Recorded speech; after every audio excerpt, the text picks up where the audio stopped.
these are my top money saving and budgeting tips for Amsterdam in 2025. Now, I try to travel to Amsterdam as often as possible, so for me it's essential that I get a bargain. Because personally, if I can do a trip for £300, or if I can do 3 trips for £100, then I'm going to Amsterdam 3 times, believe me. And in fact, I haven't spent more than £100 on a trip to Amsterdam for one night in years. So I'm going to tell you how to do that and how to find those deals. And I'm going to go through all the different ways you can get there. And I'm going to go through different ways to get cheap budget accommodation. So first of all, the Eurostar. Now, people don't usually think of this as a cheap way to go, but it's £39 each way if you get the right deal at the right time. It's really not that bad of an option, and it is my preferred way to travel. The journey does take longer than flying, for instance, but you save a bit of time with the check-in and you arrive right in the centre of Amsterdam, ready to go. So to get a cheap deal like this on Eurostar, you want to be a little bit flexible with the days that you could go, and most importantly, you want to book at the right time, which is normally about 2 or 3 months in advance. So Eurostar is not the cheapest way to travel, but you may find that if you find parking on Just Park in central London, it's cheaper than actually parking at an airport car park, for instance.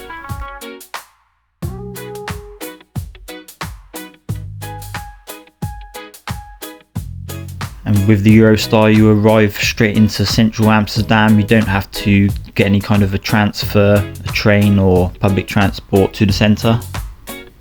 And so another way to travel to Amsterdam, possibly the cheapest way to travel to Amsterdam, is by coach.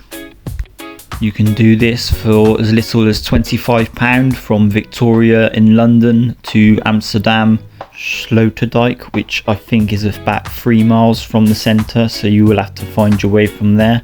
It's a nice walk through the park and ending up in West Park, but it is a long way, especially if you're carrying luggage. So as an option, it's 8 hours on a coach. It's as uncomfortable as it sounds. On the first journey I did of this, I was sat by myself, no one next to me. I could stretch out, it was all good. It really was not that bad. The second time on the way back, I was sat next to someone and it was just much less comfortable. Now, if you're the kind of person that sleeps really good, really deep anywhere, and you can just sleep through the overnight coach, it's probably perfect for you. But for the rest of us, probably a bit of a nightmare. And the third option is travelling by plane, and believe it or not, this is the only option that I've never actually done, travelling to Amsterdam. So I can only give you very limited advice, and that would just be book early, book in advance, be flexible with your times, and I'm sure you can get a really good deal. And if you do arrive by plane at the airport, there's a train station at the airport which will take you directly to central Amsterdam for a really good price compared to getting a taxi or an Uber. And so the fourth option would be to road trip, to drive there. This is another one of my favourites. I love to drive to Amsterdam personally. It's not a cheap way to go if you're by yourself, but if you're in a group of about 4 of you, then it works out as a really good deal. If you book, the ferry is about half the price of the Channel Tunnel, or maybe even less. And if you book it in advance and be a bit flexible, then you'll get a good deal. Now, if you drive, the one issue that you will have to consider is parking. Parking in Amsterdam is quite expensive, and the best way to go about it is to pre-book it. I usually use P1 parking. They have multiple sites around the city centre, and it's usually about 20 or 25 euros a day for 24 hours if you pre-book. If you just turn up, however, it is considerably more. I have once parked on the outskirts of Amsterdam and walked about 5 miles into the centre just to get free parking. But you can save yourself a lot of hassle just by booking your parking, paying 25 euros, 20 euros, setting your sat nav straight to the parking, being able to go straight there and then straight out into the city centre. Now, another option for a visit to Amsterdam on a budget is DFDS do a mini cruise from Newcastle to Amsterdam. And the options are for a 2-night cruise, so that's overnight, get to Amsterdam, spend just a short while in Amsterdam, 6 hours maybe, and then it's back on the ferry and overnight back to the UK. Or there's an option to stay in Amsterdam a night or two as well. And this deal is just £82 per person on DFDS. But if you are to go on to Voucher and look on there, they have deals, the same deal from as little as £119 for 2 people. That's 2 people for a 2-night cruise. What does that work out? About £30 a night each. Also, the ferry is a big ship. It's got entertainment and food and all sorts on there. I think it was less than £20 each for the all-you-can-eat buffet, which was absolutely amazing. Great food. I ate so much. I think it takes about 12 hours, so it's the longest but the most comfortable way to travel there. On to accommodation. Now, I'm not going to list hotels and tell you good places to stay. What I'm going to do is just give you some tips on how to find a good deal for yourself. And personally, I mostly use Expedia. There are other sites like booking.com. My main tip with these is to book in advance, look at the dates, and then when you go to book, do your search and arrange it to sort by lowest price first, and then from there you might want to, if you don't want to stay at a hostel for instance, then you skip down a bit, discount all the hostels and find out where the cheapest places are to stay.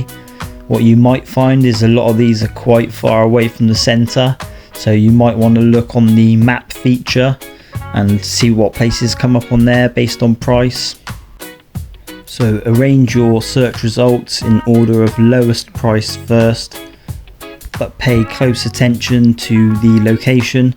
Most search results will tell you how many miles to Dam Square or to Central Station, and those are 2 pretty good areas to stay in if you want somewhere central, or somewhere like Leidsplein, Rembrandtsplein. And of course, hostels are an option. Hostels, generally speaking, probably about a quarter of the price of a hotel, and they're not a bad option sometimes, especially in Amsterdam.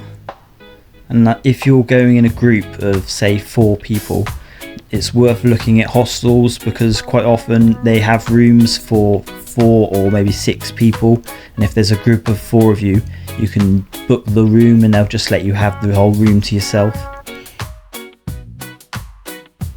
There are also campsites in Amsterdam. I stayed in one once, and although it was a few miles out of the centre, there was a bus with a nice easy connection to Central. You can also sometimes get some good last minute deals, but it's not really something I would advise to leave it to the last minute. But if it comes to that and you have to try and look, you might be able to find something.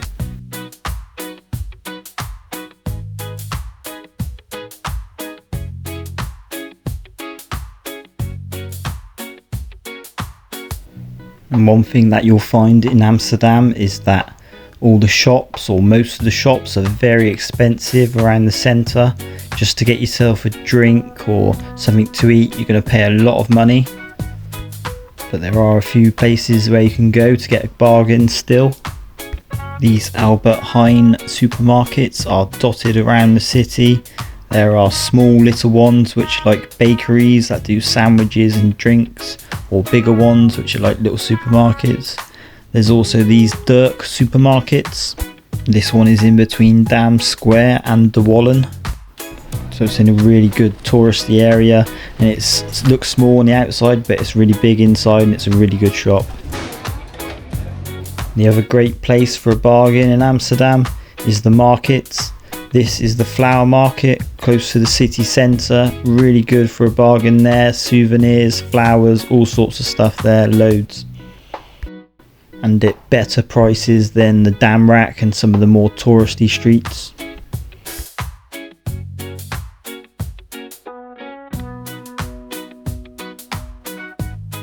Also close to the museum quarter, the Albert Kuip market, which I believe may be the biggest in the Netherlands.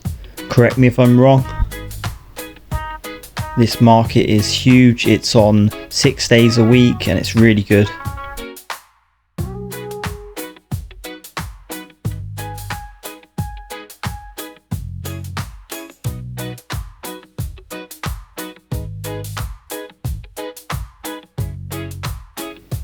Now, as far as coffee shops, there's not too many places where you're going to save that much money, if I'm honest, but Katsu coffee shop is highly recommended. You will notice your money going a little bit further there. Also, Wani Hulp is another great example. You will find quite good deals in there. Your money will go just a little bit further. Both of these are excellent coffee shops as well. So those are my tips on how to save some money on your trip to Amsterdam and while you're in the city. But the other thing I have to tell you is that there are some experiences that you might want to do and you're going to have to just pay the money for them, because you only live once. You might only get to visit Amsterdam a limited number of times, and if there's something you really want to do, if you really want to try the most expensive best Cali weed just once, then do it. If you really want to visit the expensive museum or do the day out, then do it. But maybe you can save a bit of money on your accommodation or your trip and have a bit of extra money to do the things that you want. So if you have any other budgeting, money saving tips for Amsterdam, please share them in the comments. Thanks for watching.